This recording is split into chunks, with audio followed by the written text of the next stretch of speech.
Yamaha FZ বাইকৰ টেংকিত ধৰে 13 litre petrol, কিন্তু পেট্ৰল পাম্পত ভৰাই দিলে 16 লিটাৰ। পেট্ৰল পাম্পৰ কাণ্ড দেখি হতভম্ব বাইকৰ গৰাকী।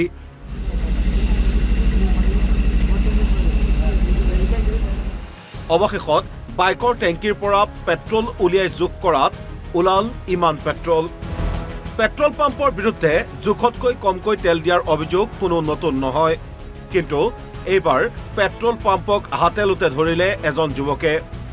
ধুবুৰীৰ আগমনিৰ বেলগুৰি পেট্ৰল পাম্পত সৃষ্টি হয় তীব্ৰ উত্তেজনাৰ। এইজন যুৱকে তেওঁৰ FZ বাইকখনত পেট্ৰল ভৰাবলৈ আহিছিল। যুৱকজনে অভিযোগ কৰা অনুসৰি বাইকখনত পূৰ্বৰে পৰা 2 লিটাৰ পেট্ৰল আছিলেই, কিন্তু আগমনিৰ এই ডিপোটোত যুৱকজনৰ বাইকত ভৰাই দিলে আৰু 1440 টকাৰ পেট্ৰল। চাওক এইখন পেট্ৰল ভৰোৱাৰ ৰিচিপ্ট।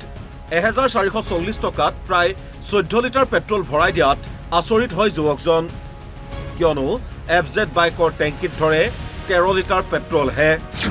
ডিপুৰ মতে 14 লিটাৰ পেট্ৰলেই সোমাইছে বাইকৰ টেংকিত, কিন্তু বাইকৰ গৰাকীয়ে কোনোপধ্যেই নামানে সেই কথা। ইয়াকে লৈ ডিপুটোত সৃষ্টি হয় উত্তেজনাৰ। আহে আৰক্ষীও।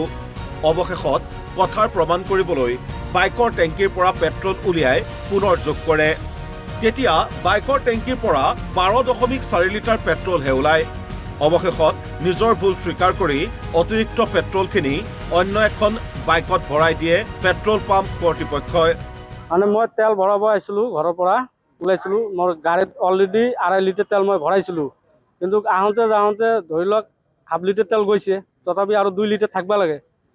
তেল যেতিয়া মই ভৰাইলোঁ, যোনটো মানুহে তেল ভৰাই সি তেল ভৰাই পেলাই ক'ল যে তোৰ 1440 টকা তেল গেল।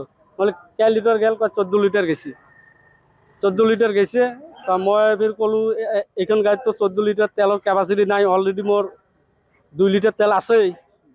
নহয় গেছে। মই এনেকৈ কোৱাৰ পিছত ইহঁতে নামানে, মইতো নামানো। তাৰপিছত ইহঁতক ক'লোঁ তেলটো ওলাই পেলাই জোকক।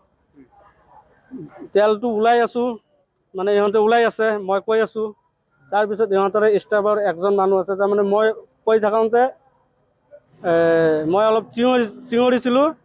সিহঁতৰ ষ্টাফৰ মানুহ এটা শুনা পাই পেলাই কয়, এতে চিল্লা হাল্লা নকৰবি, মাৰ খাই যাবি, কিন্তু মুখ চুখ ফাটি যাব। কিন্তু মোক মাৰিবৰ কাৰণে আছিল, কাৰণ মই আৰু মোৰ এটা সৰু ভাইটি আছিল, সেইকাৰণে।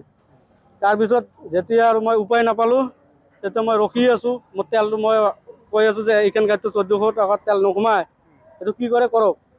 তাৰপিছত আকৌ এক্সট্ৰা কৰি তেল আনি পেলাই মোৰ পিছত মোৰ সৰু ভাইটি এটা গাড়ী লৈ আছিল, এক্সট্ৰা কৰি তেলটো লৈ পেলাই বেলেগ গাড়ীখনত ভৰাই দিলে। দি পেলাই এইটো মানে 1440 টকাৰ তেল মিলাই দিলে। কিন্তু যেতিয়া মই তেলটো জুখিছিলোঁ গাড়ীৰ পৰা ওলাই পেলাই, তেতিয়া 12 লিটাৰ 400 তেল ওলাইছিল। আগত তেল মোৰ আছিল গাড়ীত। মানে গাড়ীৰ পৰা উলিয়াই ল'লে 1200। 12 লিটাৰ 400 তেল ওলাইছে, মানে টেংকিটো খালী কৰি পেলাই। কিন্তু ইহঁতে কোৱা মতে 14 লিটাৰ 400 তেল মাৰিছে ইহঁতে। কিন্তু আগৰ মোৰ 2 লিটাৰ আছিল। আৰু কেপাচিটি কিমান? 13 লিটাৰে কেপাচিটি। তেল কিমান কম দিলে? মোৰ হিচাপততো 4 লিটাৰৰ ডিফাৰেঞ্চ হয়। 400 গ্ৰাম কম হৈছে।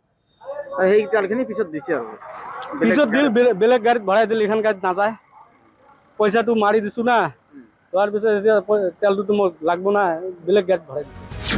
গতিকে বাইকত পেট্ৰল ভৰাওঁতে সাৱধান হওক, অন্যথা আপুনিও জোখতকৈ লাভ কৰিব পাৰে কমকৈ পেট্ৰল। তামাৰহাটৰ পৰা ৰেজাউল কৰিম প্ৰধানীৰ ৰিপৰ্ট, অসম লাইভ 24।